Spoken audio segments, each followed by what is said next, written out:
podcast da farmácia. Nutrição Clínica by Fresenius Kabi. Bem-vindos ao terceiro episódio da série Nutrição Clínica do podcast da farmácia. Hoje falamos sobre nutrição clínica e novas tendências. Comigo tenho a nutricionista do Hospital da Luz, Marta Carriço. Bem-vinda. Muito obrigada e agradeço imenso o convite para aqui estar hoje, na conversa que se adivinha. Marta, falamos e queremos falar hoje sobre novas tendências alimentares. Quais são? Quais são? Bem, nós podemos encontrar várias correntes no mercado e vai mudando ao longo dos anos, mas eu diria que hoje em dia há uma tendência que se tem vindo a destacar, nomeadamente a tendência para apostar naquilo que são as plant-based diets, portanto, a alimentação de base vegetal. Parecem haver aqui vários motivos para a população estar a caminhar para este lado, seja tentar otimizar a sua saúde, apostar no bem-estar animal, seja apostar na sustentabilidade e, portanto, na preservação do ecossistema e do planeta. E, portanto, isso tem vindo a motivar algumas pessoas a adotar este padrão. Claro que não nos podemos esquecer que ainda há uma franja importante da população que não tem isto na sua base e na sua preocupação de saúde e na justa alimentar, e, portanto, ainda temos várias problemáticas ao nível da qualidade alimentar da população, que depois acarreta um conjunto de problemas de saúde, mas já há aqui um conjunto da população que tem estas preocupações, e tem-se vindo a verificar até alguns estudos de mercado que nos dizem que parece haver uma necessidade e uma procura das pessoas diminuírem o seu consumo de carne, seja de vaca, de porco, seja de frango, na tentativa, efetivamente, de otimizarem a sua alimentação. Dito isto, há muito estes conceitos novos, digamos assim, de dietas flexitarianas, vegetarianas e vegan. Consegue-nos dar aqui uma definição, ou pelo menos explicar-nos um bocadinho o que é cada uma destas? Claro que sim. Pronto, estas dietas, algumas delas já existem há muitos anos e outras são aqui conceitos que se têm vindo a estabelecer mais significativamente. Vêm na corrente das tendências que estávamos a falar, não era? Começando a ficar aqui pela mais estrita, que é a dieta vegan ou o estilo de vida vegano. Portanto, quando falamos do estilo de vida vegano, falamos de pessoas que não comem qualquer produto de origem animal, mas vai incluir, para além da dieta, toda uma filosofia que vai de não utilizar qualquer produto de origem animal, seja para a cosmética, seja para a roupa, e, portanto, há um conjunto de cuidados, é um estilo de vida e uma filosofia. E depois temos os vários tipos de dietas vegetarianas, porque existem várias. Nós temos a dieta vegetariana à estrita, e, portanto, que também, tal como as pessoas que seguem um estilo de vida vegano, não consomem qualquer produto de origem animal, só alimentos de base vegetal. Temos os ovo-vegetarianos, portanto, consomem ovos e esse é o único produto de origem animal, de resto é tudo de base vegetal. Temos os lacto-vegetarianos, que é os produtos lácteos apenas, e temos os ovo-lacto-vegetarianos, que incluem produtos lácteos e ovos, e de resto só produtos vegetais. Portanto, há aqui várias filosofias. E depois temos a dieta flexitariana, plant-based, que é uma dieta que, na verdade, não exclui nada, mas privilegia tudo o que são os produtos de origem vegetal. E, portanto, fazem um consumo muito regrado ou mais pontual daquilo que é a carne, o peixe, os ovos e os produtos lácteos. Não há bem uma definição de qual é a quantidade e a frequência de consumo desses alimentos, não é? Mas depois há alguns padrões alimentares semi-vegetarianos ou plant-based que nos ajudam e nos dão aqui algumas referências. Nomeadamente, temos a dieta mediterrânica, que é a mais conhecida de todos nós, mas depois também temos dietas como a dieta DAS, que é uma dieta para hipertensos, temos as dietas nórdicas, que são formuladas pelos produtos escandinavos, mas que nos definem muito bem que, por exemplo, o peixe deve entrar 2 ou mais vezes por semana, mas a carne já 2 vezes por semana, carne vermelha 1 ou menos de 1 vez por semana, e, portanto, há aqui um consumo muito reduzido face àquilo que é o padrão ocidentalizado, onde a carne e o peixe entram todos os dias e, portanto, tem aqui um peso muito maior. Depois há outras correntes, não é? Desde a dieta pescetariana, onde temos só o peixe, depois temos a dieta carnívora ou paleo, bem, há uma plenitude. Sim, mas de facto, dietas. como dizia, não é propriamente uma novidade, porque de facto a dieta mediterrânica, ela própria, na sua origem, é algo muito frugal, não é? Portanto, em que não privilegia assim tanto os produtos de origem animal, quanto nós é que temos a tendência hoje em dia a dizer que estamos aqui numa nova era e isto é tudo diferente, mas na realidade não é. Isso é um comentário e uma observação muito interessante, que é, de facto, dizemos que é a nova era, não é? Nós achamos que estamos mais próximos da dieta mediterrânea do que na realidade estamos, não é? Porque nessa altura, há muitos anos atrás, os produtos animais eram destaque, havia pouco, eram caros. E, portanto, iam entrando em pequena quantidade ou esporadicamente ao longo da semana. Hoje em dia, é de fácil acesso, mais barato, e portanto aumentamos muito o consumo.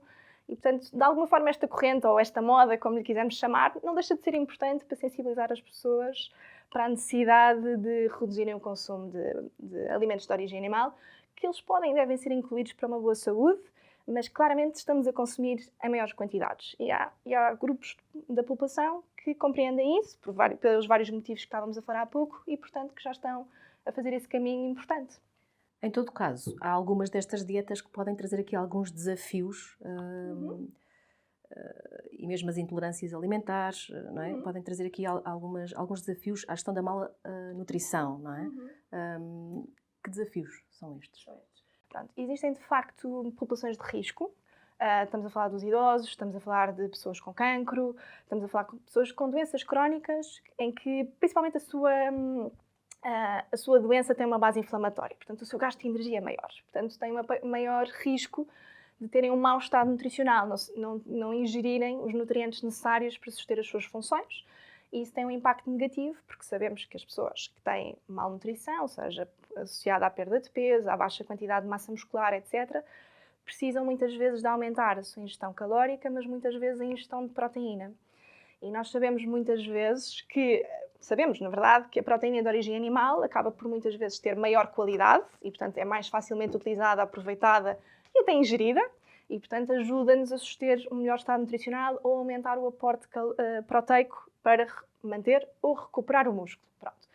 Quando nós temos dietas mais plant-based ou pessoas a fazer dietas vegetarianas, claro que nós conseguimos chegar a um aporte de proteína, mas muitas vezes as pessoas acabam por não ter essa competência, portanto, sem a ajuda de um nutricionista ou algum profissional de saúde capacitado para tal, muitas vezes estão aquém das suas necessidades proteicas e isso vai agravar o seu estado nutricional, vai fazer com que percam mais massa muscular e isso está associado a um pior prognóstico, seja no idoso, na sua qualidade de vida, na capacidade de fazer as suas atividades de vida diárias, ou no doente oncológico, numa maior mortalidade e até uma maior morbilidade associada. E, portanto, estas e outras são populações de risco que necessitamos de arranjar estratégias para garantir que elas têm um bom aporte proteico, mesmo se elas decidirem recorrer a dietas plant-based ou vegetarianas. E, portanto, o desafio é como é que nós vamos chegar à quantidade de proteína necessária e proteína de qualidade, porque há proteína, eu posso comer muita proteína de origem vegetal, mas se não for de alta qualidade, parte dela não é absorvida. E, portanto, isso faz com que eu tenha que consumir mais ou que tenha que optar por aquela que tem mais qualidade. E, portanto, há aqui uma panóplia de desafios. Podia estar aqui este tempo da nossa conversa todo a incidir sobre estas problemáticas, mas, de facto, precisamos de soluções e precisamos de dar recursos a esta população para ajudar. Depois temos a questão das alergias, não é?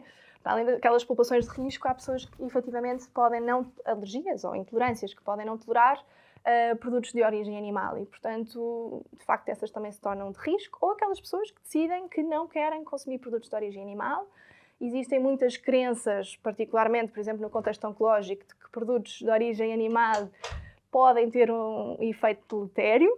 Muitas vezes são só crenças, não é a realidade, mas precisamos de ter soluções e estar atentos a estas particularidades e ajudar as populações a susterem. Portanto, estes utentes, também necessitam aqui de um acompanhamento, na realidade, não é? Sim, particularmente estes de risco. Pronto, exato. Eu diria que estes com malnutrição, a farmácia comunitária, sendo assim uma porta de entrada, muitas vezes a primeira porta de entrada no Sistema Nacional de Saúde, não é? Pelo menos porque está quase sempre aberta, pode ter aqui um papel importante neste acompanhamento. De que forma? Então, eu acho que pode ter um papel fundamental, porque, de facto, muitas vezes é o primeiro contacto com algum profissional de saúde e, portanto, acima de tudo, é importante identificarmos quais é que são os doentes de risco nutricional. Existem várias ferramentas para fazer a triagem, nós conseguimos perceber qual é que é um doente de risco e qual é que não é o doente de risco.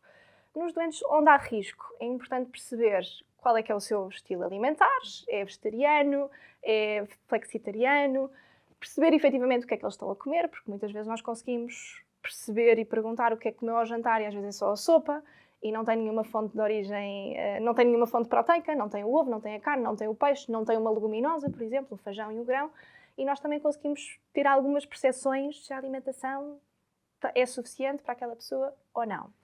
E E depois, existem algumas soluções no mercado de nutrição clínica que podem ser importantes para garantir que a pessoa está a suprir as suas necessidades energéticas, proteicas, vitaminas, minerais. Que há aqui uma importância grande desta nutrição clínica nesta gestão da malnutrição. Sem dúvida alguma. Nós não temos dúvidas quando intervimos, queremos sempre intervir à custa da alimentação, mas muitas vezes a alimentação não é suficiente e, portanto, os suplementos nutricionais orais ou a nutrição entérica ou outras soluções são fundamentais para...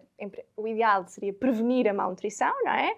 E se ela já está instalada, tratá-la e tratá-la precocemente, porque sabemos que isso é determinante no decurso ou na jornada do utente e, portanto, pode ter esse papel importante na triagem e na definição de um caminho de intervenção, inclusive a intervenção nutricional, claro que sim.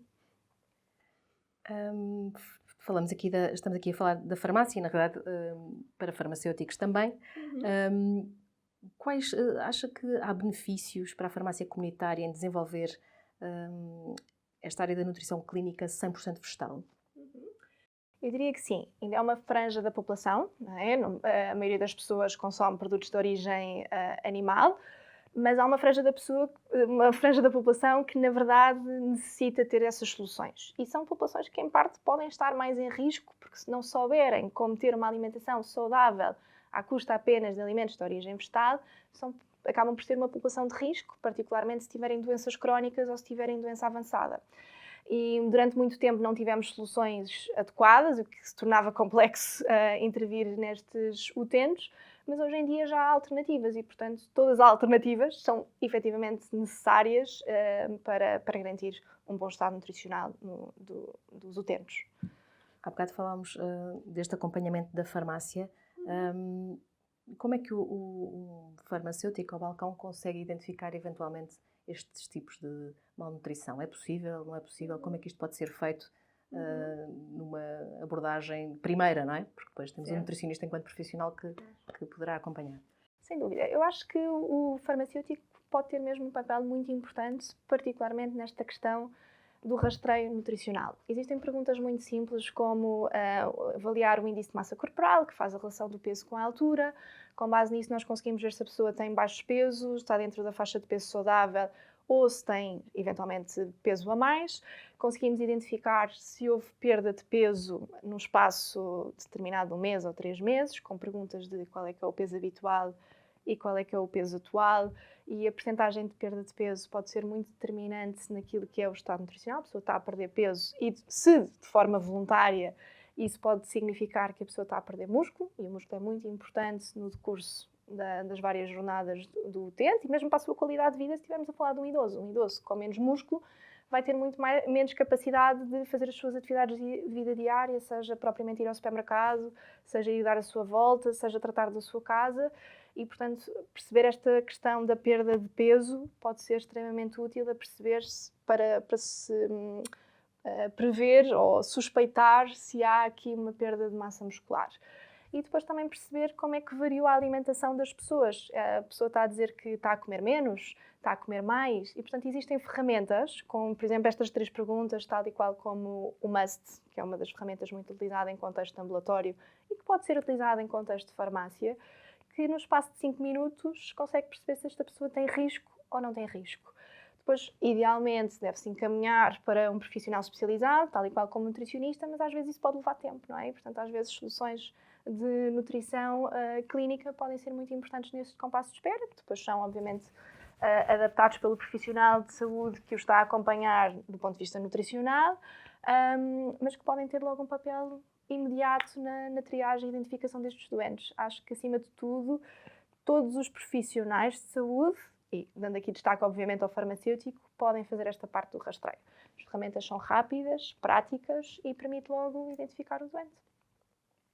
Marta, muito obrigada. No próximo podcast da Farmácia Nutrição Clínica by Fresenius Kabi falaremos sobre suplementação nutricional oral, como e quando aconselhar. Obrigada. Obrigada. O podcast da Farmácia Nutrição Clínica by Fresenius Kabi.